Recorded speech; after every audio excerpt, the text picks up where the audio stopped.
must be to create a nation that conduces to the greatest happiness of the greatest number of people. That is what a constitution must be.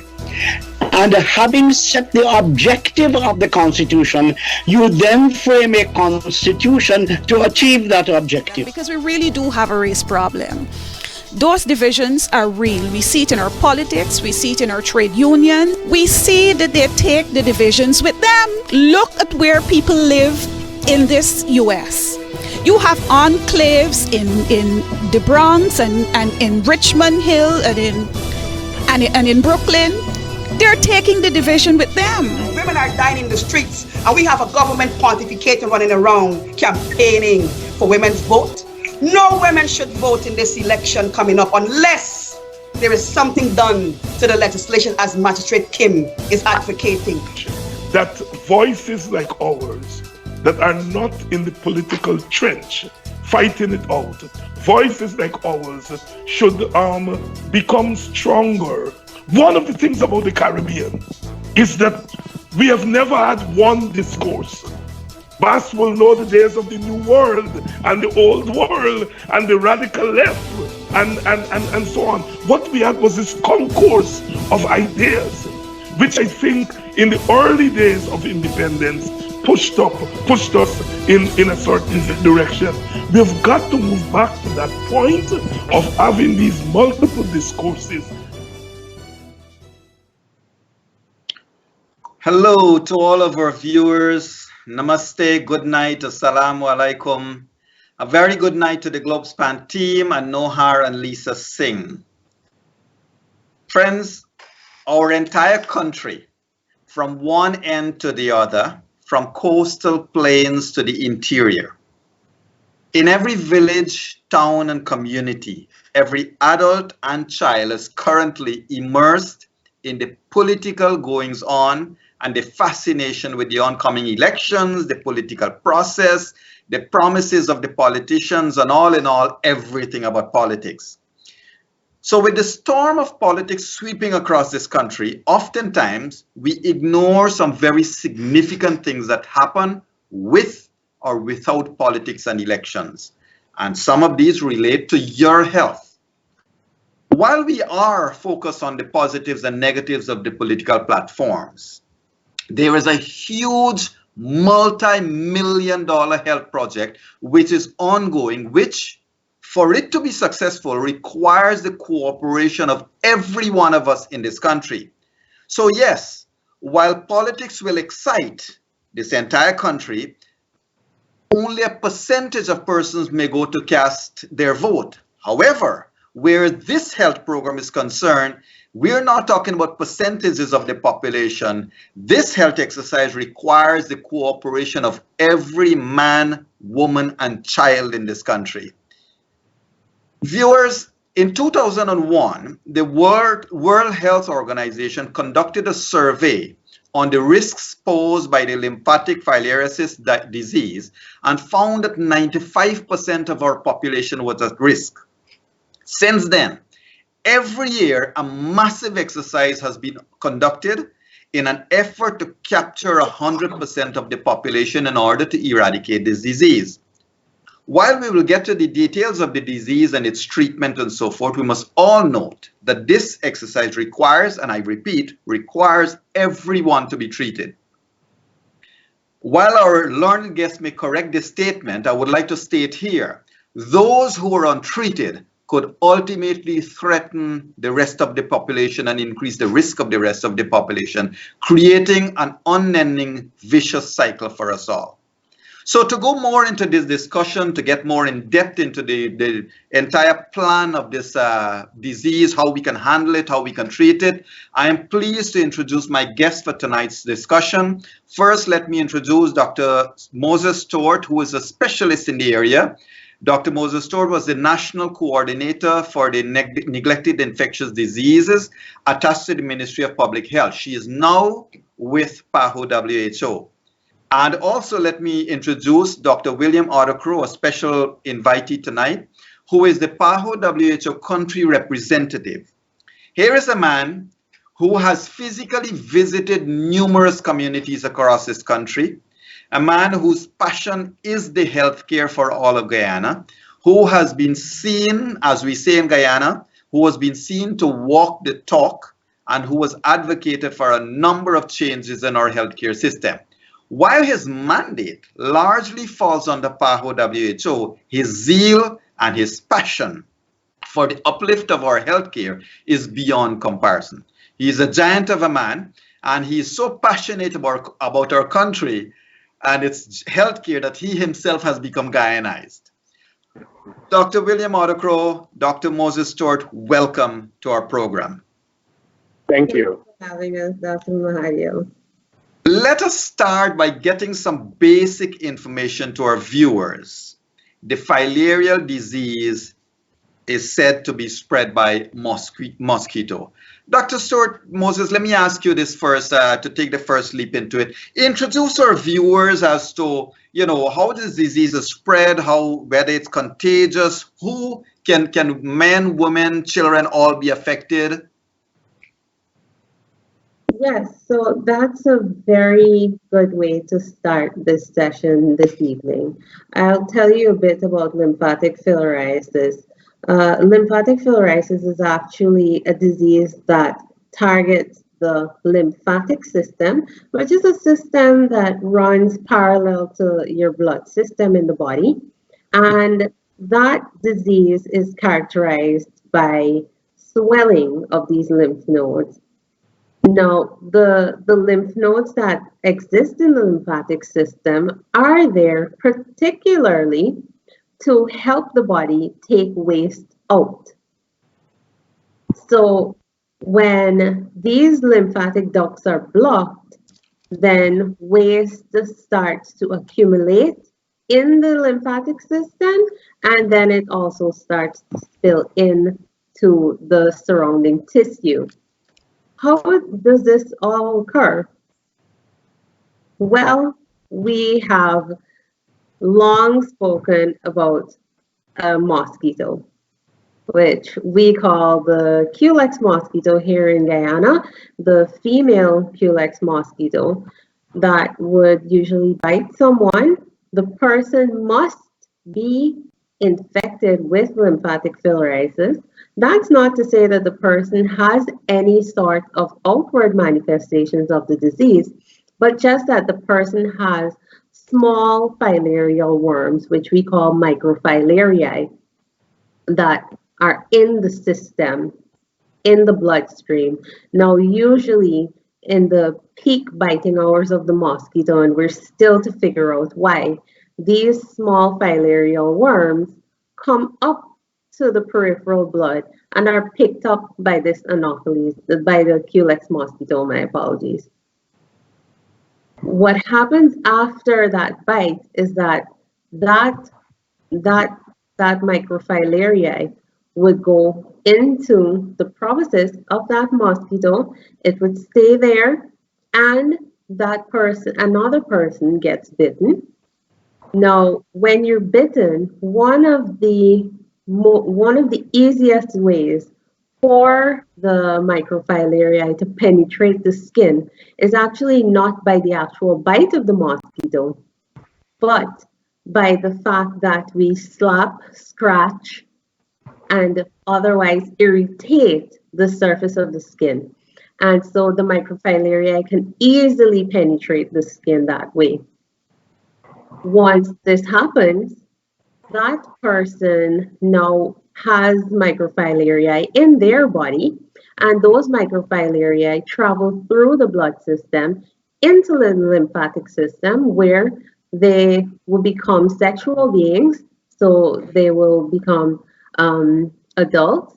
They will go through a sexual cycle, and they will have emitted thousands of microfilariae. Wow. And so that process continues. While these worms become adults, they in themselves are what block a lot of the lymphatic ducts. Doc, if I can also add a little bit, I just want to give a global perspective. We have globally about 856 million people from 52 of the 193 countries presently having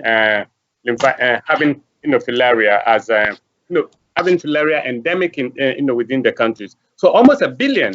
And the fact that it's a billion means that the burden is there globally. Now, I think why are we so pent up in terms of making sure that we get rid of lymphatic filariasis from within our country? Because it used to be in Suriname, they got rid of it. It used to be in Trinidad and Tobago, they got rid of it. I'm just using two countries that are sister countries. If they were able to do it, we should be able to do it. The other thing that I would like to add, and Dr.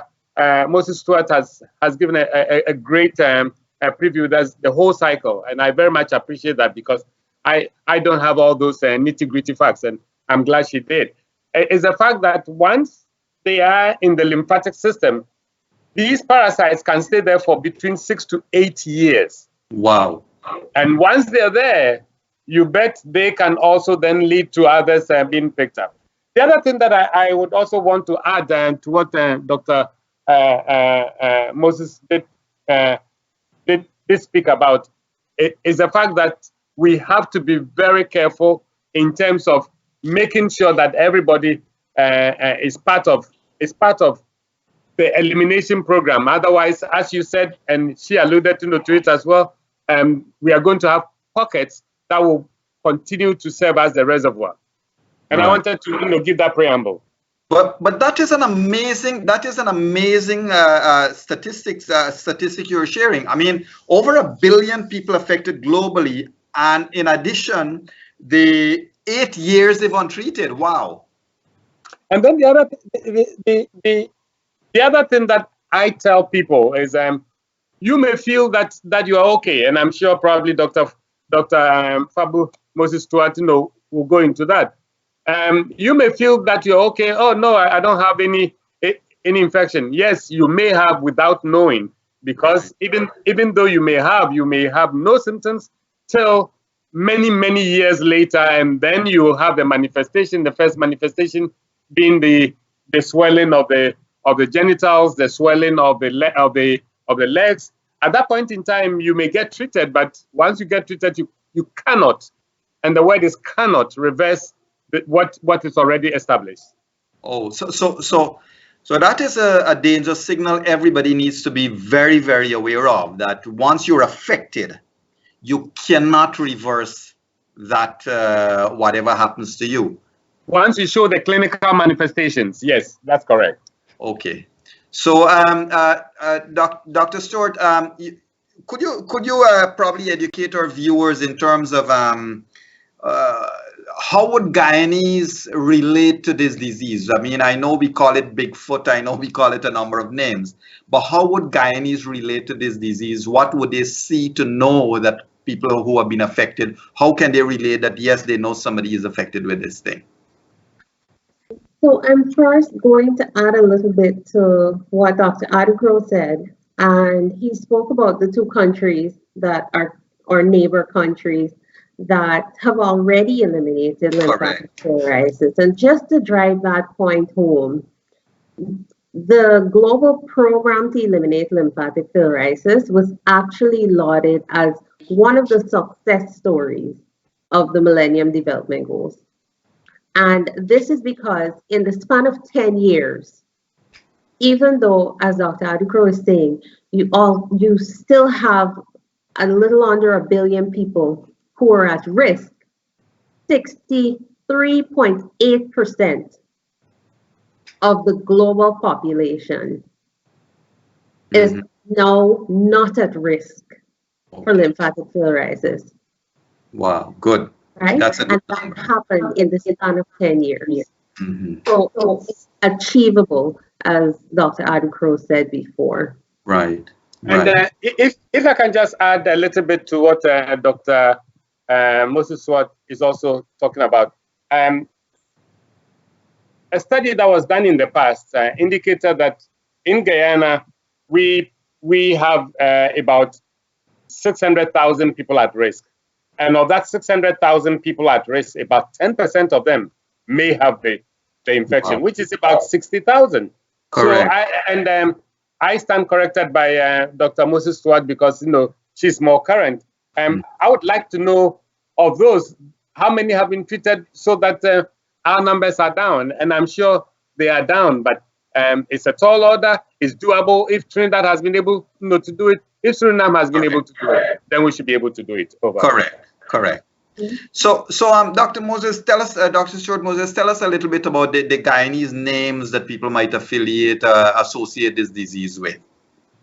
So, Dr. Mahadeo, I do not like those names. I think it brings, I think they actually bring a lot of stigma and a lot of negative connotations along with it, which that sort of allows us to have a bit of leverage when we're trying to get people to take the pills. But at the same time, we're hurting those who are already suffering from the disease. Yeah.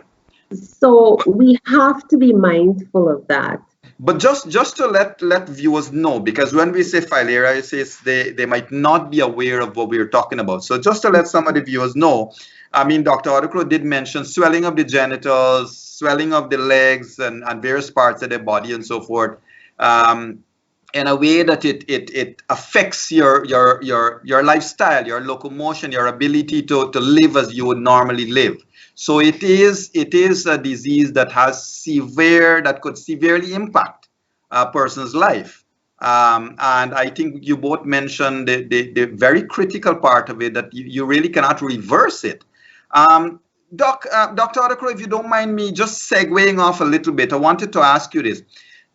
World Health Organization has invested massively in this exercise, not only in Guyana, but as you rightly say, there are over 1 billion people around the world that may or may not be affected with this disease.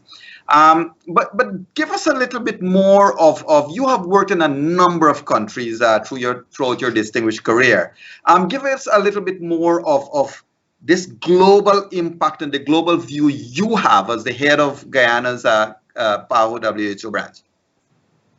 Well, normally we say that if your next door neighbor has an infective process and you don't do anything about it, you think it is the problem of my next door neighbor. In this global village that we find ourselves, it may come to you.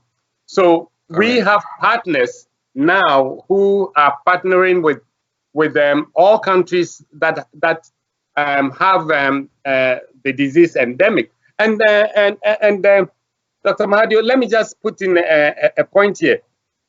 We, as a country, signed on to the elimination of lymphatic filariasis by the year 2020. The last time I checked, the year 2020 is just a few months away, and we are not there.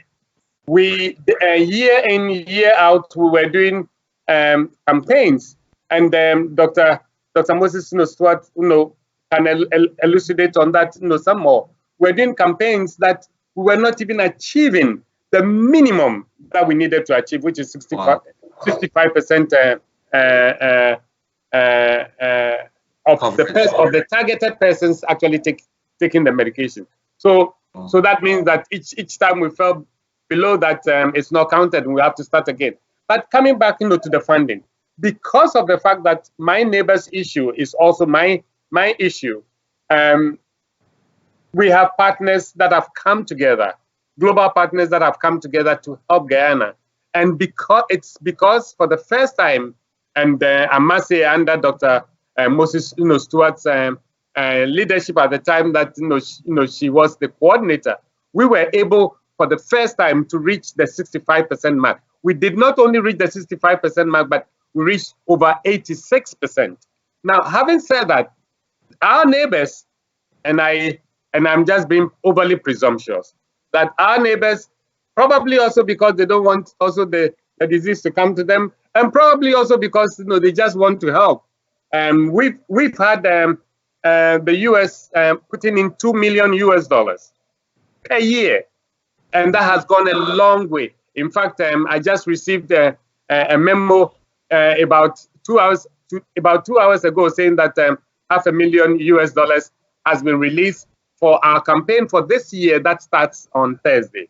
So I think partners have come together to make sure that we have enough money as a country, and not only them, but also the LF foundations.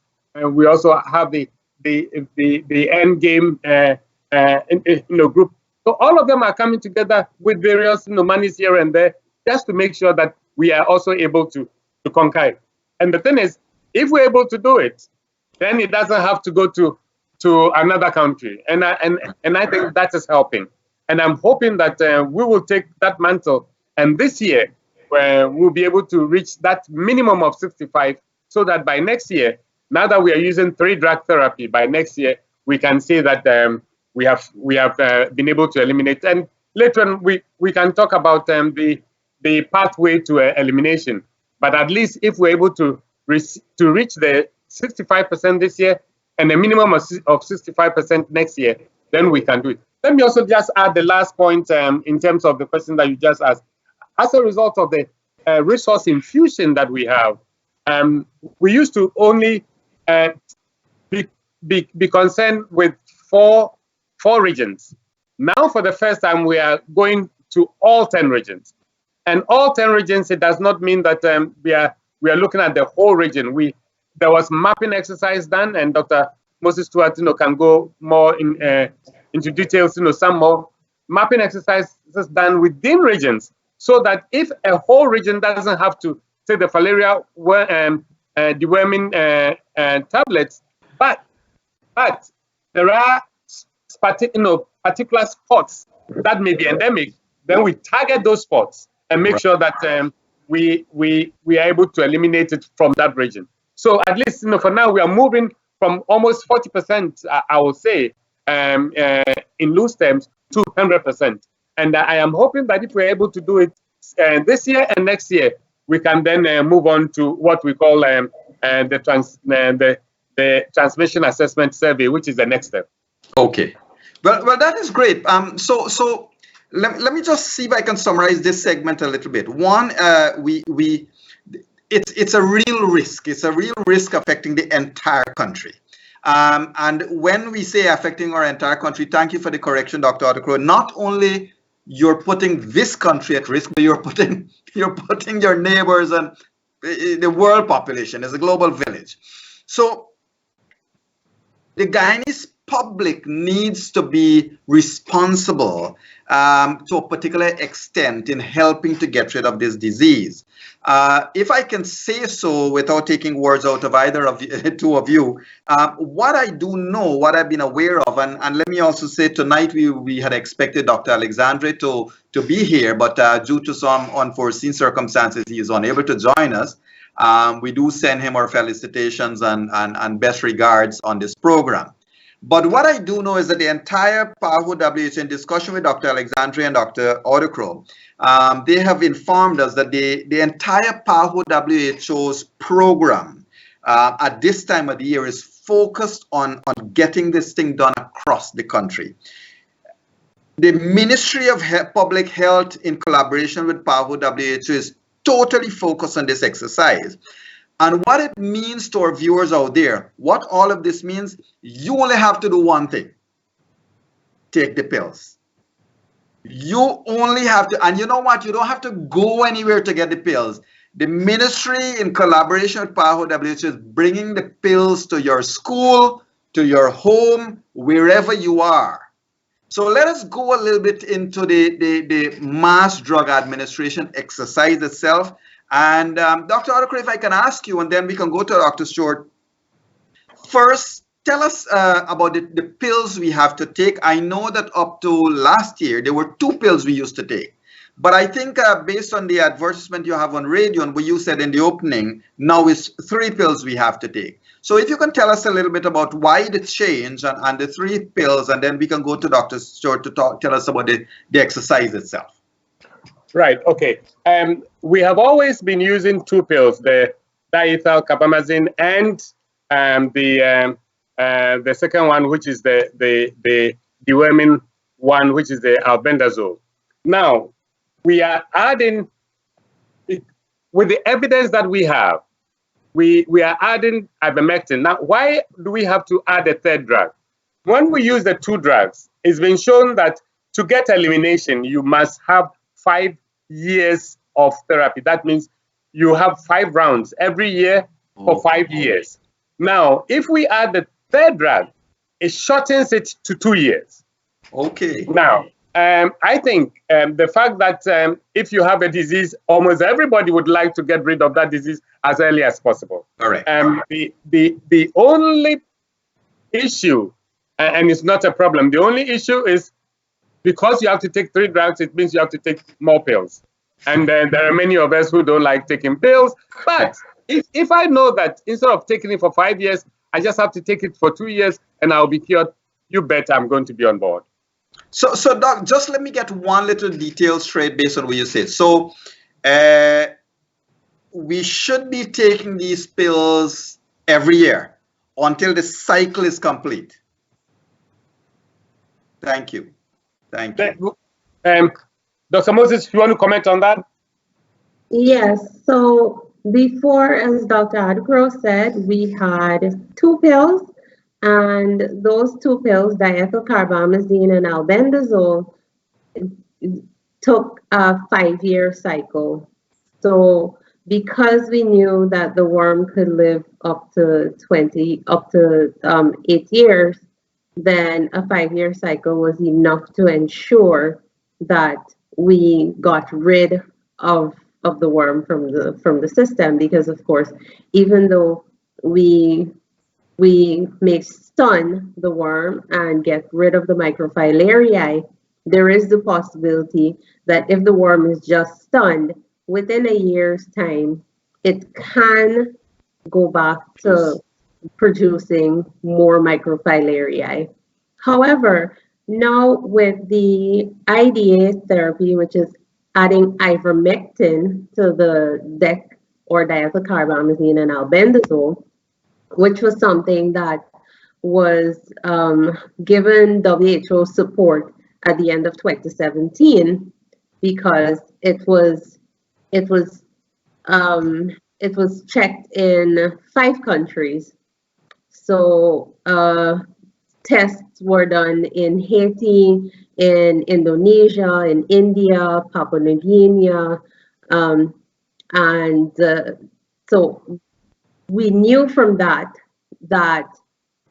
this worked. Okay. And how we knew that it worked is because instead of just stunning that worm and having that worm not being able to produce microfilariae for just about a year or so, they saw that it was clearing the microfilariae in the blood up to 90-something%, 97% in some cases, 95% clearance in the blood. Mm-hmm. And that clearance had a longer duration. So instead of seeing a clearance of that magnitude for just a year, testing these persons after 2 years, it was found that that clearance level was still maintained. Okay. So that's how we now came into the strategy of using the ivermectin, the DEC, and albendazole for just 2 years. Right. And with us only having 2 years, we can guarantee clearance of the microfilariae, and we can guarantee that the worms, the adult worms that produce the microfilariae, will die. Right. Okay. So, yes, Dr. Mahadeo, if I can just quickly add, I think there are also some byproducts that I don't want us to gloss over. One, by the time we finish the campaign, we would have dewormed almost everybody who would have gone through the process because of the albendazole. Not only that, because of the ivermectin, we would have treated also scabies, and that may be within the system. And then finally, it's also known to be effective against lice, hair lice. So there are some other byproducts that are not the intention, but then it's notable of mention. Over. So yes, let's just underline that. So the fact that we are taking this triple medication, triple tablets, that the real aim is the filariasis disease. The fact that you mentioned there, Dr. Adu-Krow, must be taken in consideration, that taking these tablets are also going to help against scabies, the normal deworming that people would have to do anyhow, and the hair lice, and a number of other parasitic things that may or may not be affecting people. So that's an interesting add-on that we get from using these tablets. Let's talk a little bit about the exercise. It's a massive exercise to be going across the country targeting all these people, isn't it? That's correct. So what does it entail? I mean, I know that Dr. Stuart, you did mention there was an article in the newspaper when you spoke about, I believe, persons going out and taking the tablets to people and so forth. What does the exercise that is being piloted or being run from the ministries, and what does it entail? So this is actually a mammoth exercise. So I must at this point acknowledge the work of Dr. Horace Cox, the Director of Vector Control Services, Dr. Risa Niles, the Coordinator of Neglected Infectious Diseases, and all of the other persons who work along with her, Dr. Hercules, who also has worked with the program for a number of years. This exercise actually begins from the year before, the preparation for the exercise. One of the important things to note is that it encompasses a lot of coordination at the level of the Ministry of Public Health, along with their counterparts from PAHO WHO. What has been done is that we have ensured the outfitting of the persons who are termed pill distributors, who are the persons who deliver the drugs into the communities, into the schools, at the workplaces, at the places of worship, etc. These persons are outfitted in purple shirts that bear our Ministry of Health and PAHO logo. And they're also outfitted with hats, purple hats, as well as a badge, which is very important. This badge is not their property, so it is returned to the Ministry of Public Health at the end of every campaign. And this badge allows them to be identified, and it allows that people have that trust in the persons who are approaching them to share the tablets. Something new, and this is a caveat that I must make, something new that you're going to see this year is that they're going to be walking around with a stick. Please do not run. It's not to beat you with. So the stick that they'll be walking around with is to ensure a height-based dosing regimen. And the height-based dosing regimen is a lot more specific, because based on your height, that's the amount of tablets that they will be giving you. So it may seem like a tall order for them to ask you to just stand up so that they can measure you, but I assure you it's to ensure that you have the correct number of pills that you need to take for the exercise. Right. Well, that's a good way of explaining it. So the pill distributors will be coming around to all of our viewers' home, to basically every school and every home and every public meeting place. Every church. Yeah, church, mosque, mandirs. Yes, that's very good. And the dosage is height-based, is it? That's correct. All right. To our viewers out there, please be aware that as of Thursday coming, there is an army of youngsters and probably some oldsters in the mix too that will be coming to every home, and they will be wearing a purple cap, a purple shirt, and they will have, you can challenge them to show their ID that would have been specially issued by the ministry just for this exercise.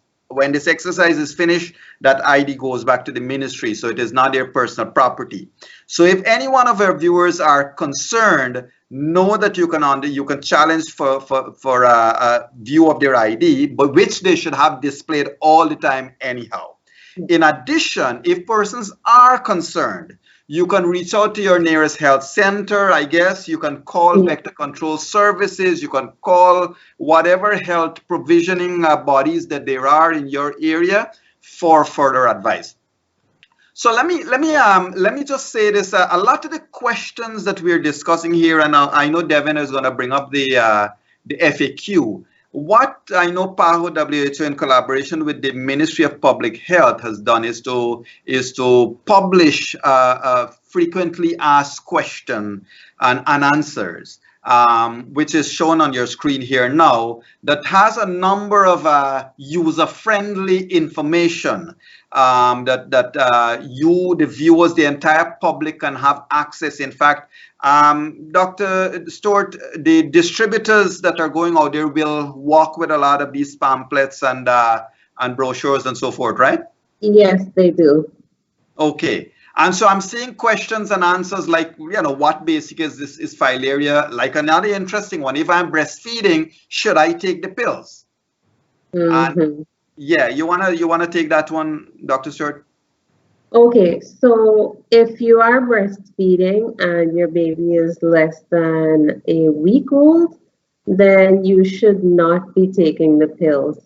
For a lot more information on all of the caveats that exist within the campaign and all of the information, please make sure to follow the Ministry of Public Health's Facebook page, where daily information is published on the campaign. And but Dr. Stuart, let's underline that statement you made there. So it is important for persons to recognize out there, if you are a breastfeeding mother and your baby is under 1 week old, yes, then you are exempted from the requirement of taking a tablet. But as long as the baby is older than that, the tablet does not pass through the milk to the baby. Am I right in saying that? No, actually, there are trace amounts of the tablet that may pass through the milk.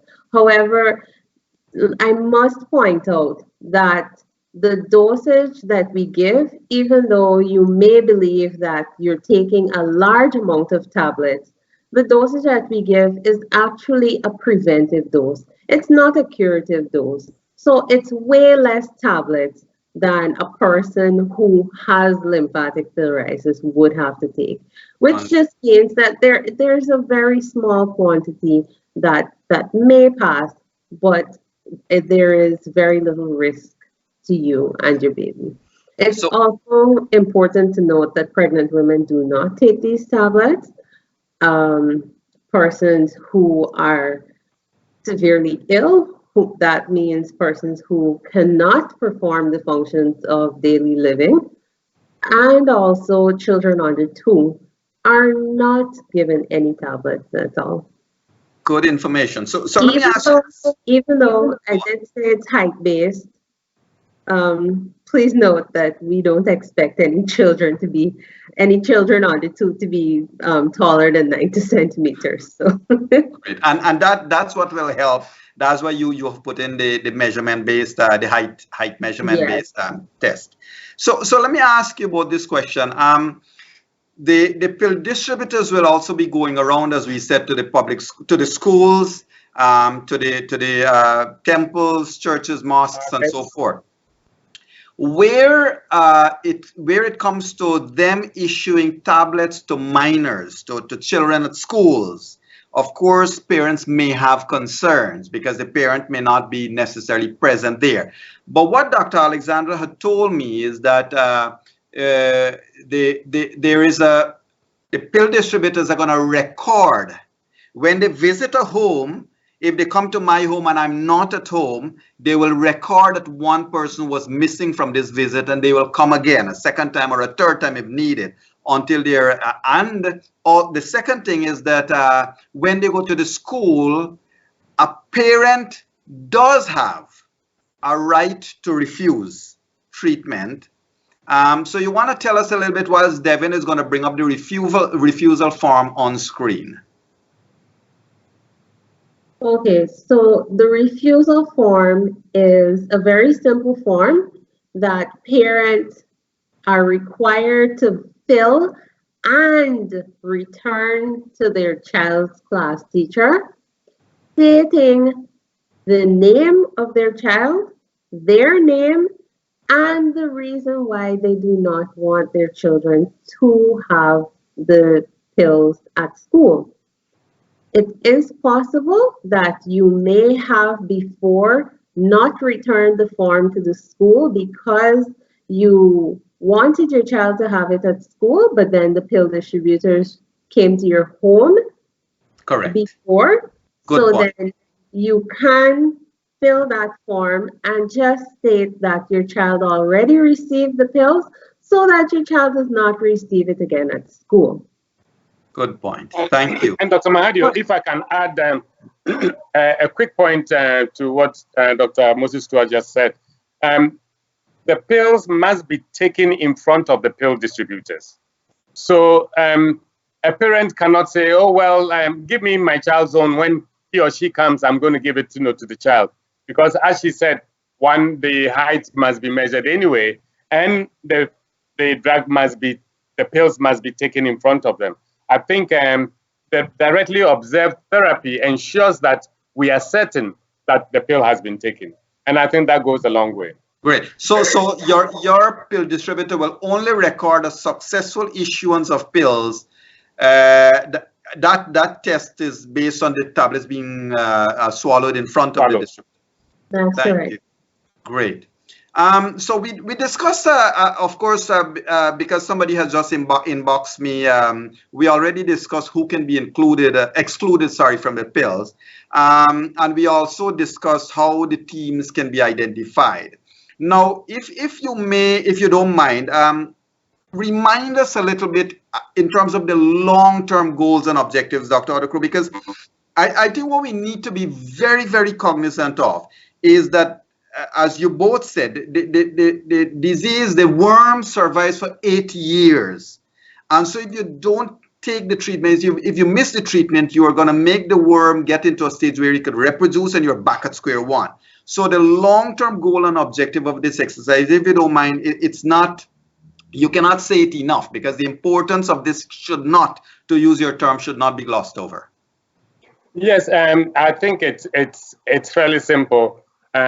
We definitely need to make sure that we achieve the goal of getting the targeted population take the pills for within the 2-year period, so that as a country we can begin the verification process as to whether we've really gotten rid of it.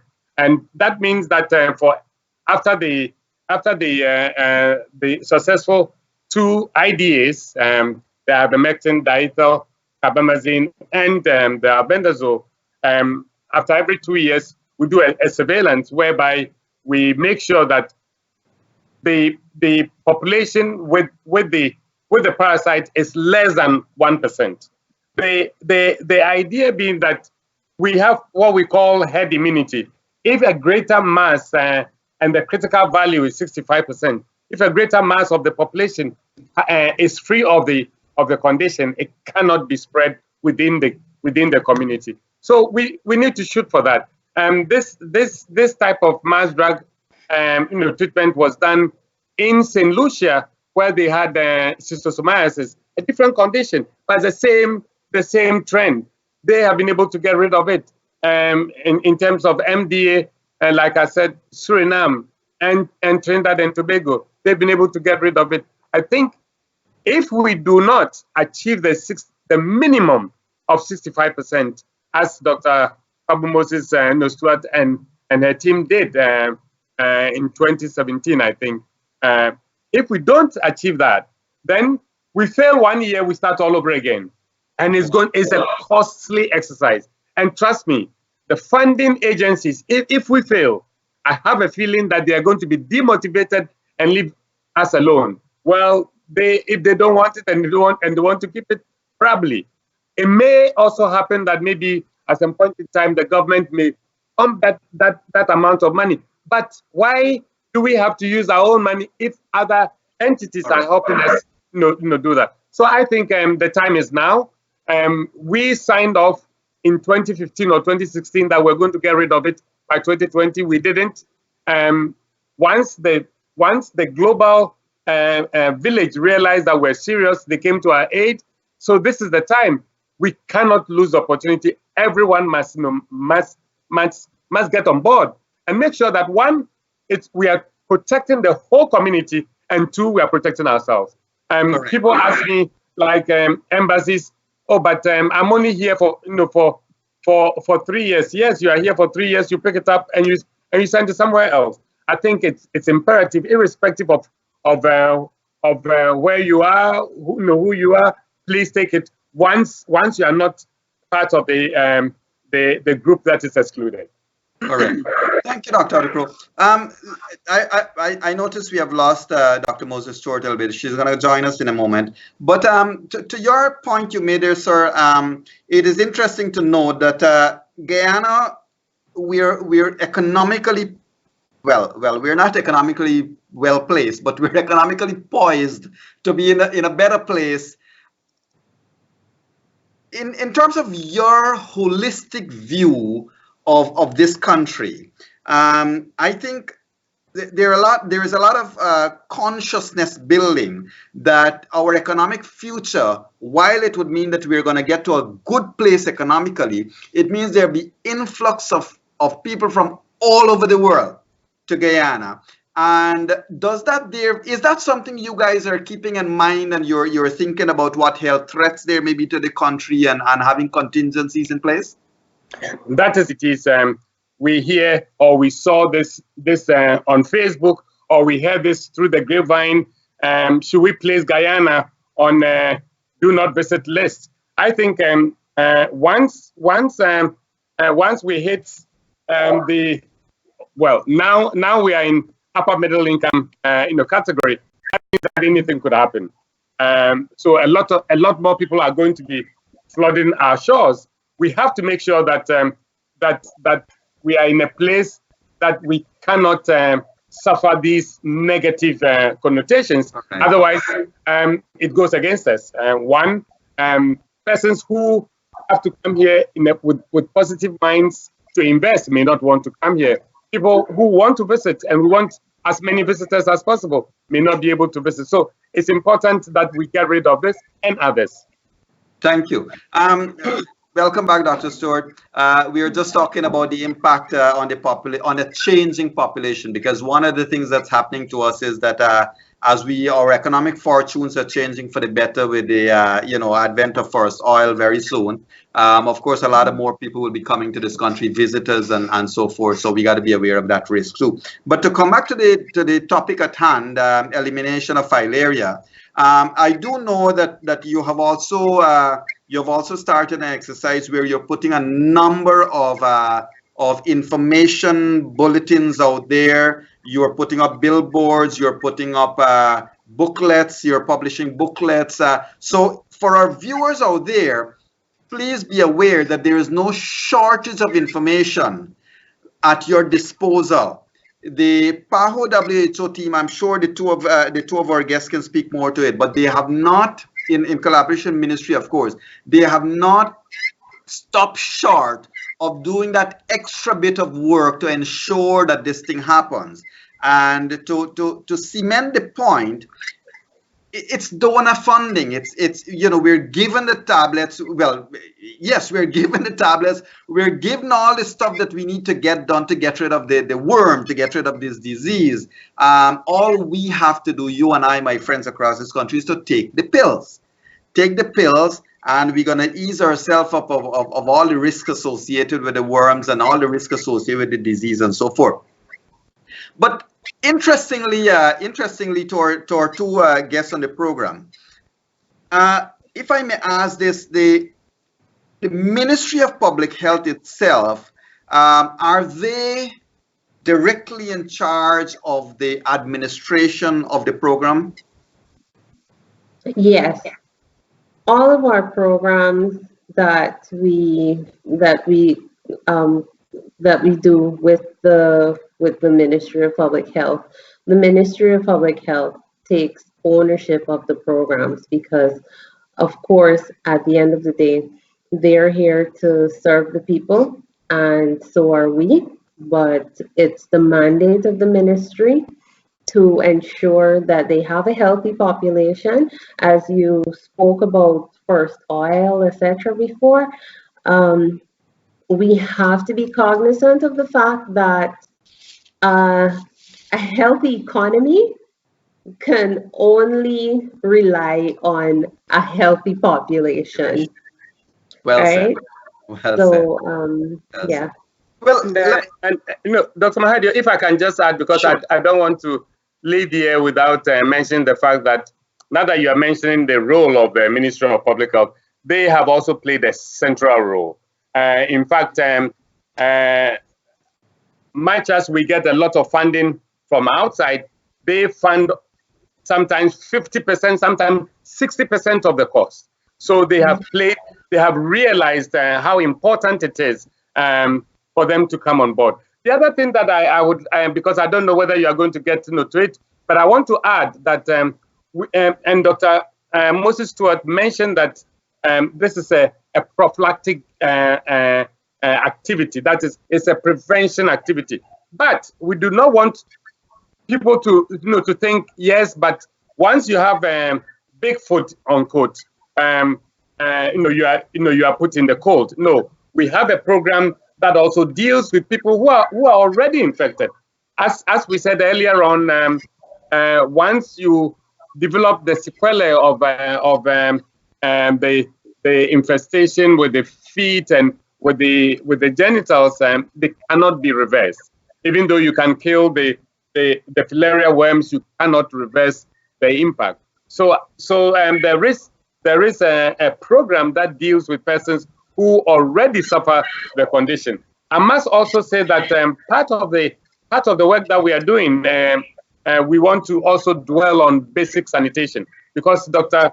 Fabu Moses-Stuart did mention the fact that it's transmitted by a mosquito. If we're able to have a good sanitation, good surroundings, and we can get rid of mosquitoes around our surroundings, we are helping to reduce the effect of this infestation. The third thing that we are also doing between ministry and PAHO is what we call integrated vector control management. What that means is that we have mosquitoes that are involved in dengue. We have mosquitoes that are involved in malaria. We have mosquitoes that are involved in chikungunya. Why don't we have integrated vector management so that we can control this and the various types of mosquitoes that plague us? So that is one area that we are seriously looking at in terms of an integrated vector control, so that we can have a handle. Apart from the MDA activity, the last area that I think everybody needs to be mindful of is the fact that we want, like you are helping us do, we want to have a positive health I'll say health education campaign that everybody becomes aware of, so that people then begin to look at the various ailments that we have in society and take ownership in terms of what they do. Government or the ministries can only do up to a point. It's up to every human and up to every individual to do their part. In this case, their part will be basic sanitation, taking the pill, making sure that you take the pill. Risk reduction, all that is part of the campaign. So the campaign is only one part of the big view that we have. Correct. Thank you very much. Thank you very much, Dr. Adu-Krow. Thank you very much, Dr. Moses-Stuart. We are almost running out of time. It's been a pleasure to have you both on board. Now, I have to ask you, another question came into me. Not a very pleasant question, but it's something that I think I'm sure you would have considered. And yes, I wish to acknowledge Dr. Alexandra once again and Dr. Cox, who I know they both have worked hard based on what they were telling me in terms of getting all the pamphlets and the information materials out there and so forth, as well as the rest of the team. The question is, supposing a grandmother at home did not know that the mother had already agreed for the child to take the pills at school. And so would the child or would somebody be affected if they take the tablets twice or thrice? No, so we'll go back to the same point about the small dosage that we'll be giving. Of course, it's not the ideal situation. However, if it does happen, it's very important, first of all, to ensure that you alert a health worker if you notice any sort of adverse effects that you think may be related to the child taking the tablets a second time. However, these have not been documented in the past, and so we're not saying that it cannot happen, but we would just want you to be vigilant and just keep an eye on the child and make sure that if anything happens, they get to the nearest health center. To add to what Dr. Moses-Stuart is saying, it's because we are only having prevention doses that are so small, so generally there wouldn't be any effect. However, that said, once you've taken more than is necessary, you just have to monitor. The other parts that I would like to say is that as Dr. Moses-Stuart did say, it's a mammoth exercise that is very costly. So we generally don't want people to take 2-3 doses because we've calculated quite just to fit our population. But if it gets to that, no, I don't think it's going to be any problem. In fact, it's been documented that there's no added side effects by taking the 3 medications together. And because they are low doses, I presume the same thing as well. Over. Great. Well, let me thank you both for being here tonight. And final comments, closing comments, Dr. Moses-Stuart. So I know Dr. Adu-Krow already alluded to the fact that this elimination of lymphatic filariasis is not only about mass drug administration, but it does have other components. The other big component being the morbidity management of those persons who are already affected, who already have swollen limbs, which of course, we cannot reverse. Right. In the case of those persons the males who may have hydrocele that's due to lymphatic filariasis, it's not enough, and I must say this, it is not enough for you to just go and get a surgery for it. You also have to ensure that you attend the clinic, because taking it off only gives you some relief for a short period of time. If you do not clear the worms from your system, this will happen again. And this is why we see a lot of people repeating hydrocelectomies, which is the surgery to do hydrocele, to take out the hydrocele, every few years. So I know that for men, it is a little touchy issue. However, if you really want to ensure that this problem does not recur, please go to your nearest health center, or you can come to Vector Control Services, and the number there is 225-8973. So Thank you. persons can call to get more information. Thank you. As well, we also know that the larger the limb, the larger the swelling, the more psychosocial problems persons are prone to. So it's very important for you to come to the clinic, because there you will get that psychosocial support. You'll also have rehabilitation and other care services, other support services available to you. So it's not just about mass drug administration, but please understand that we are also here for those who are chronic sufferers. Thank you. Thank you so much, Dr. Moses-Stuart, for being here tonight. To Dr. Adu-Krow, final words? Please let us get fully on board. Let us make sure that we can eliminate filaria from our communities by the year 2021, for verification by WHO probably by the year 2027. Thank you for having us.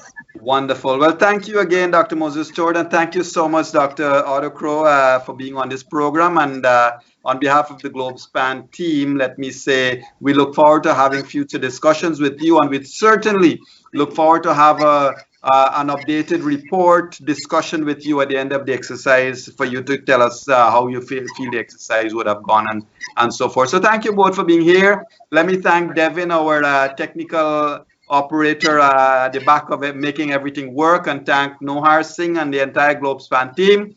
Thank you all, and good night, everyone. Thank you. Good evening.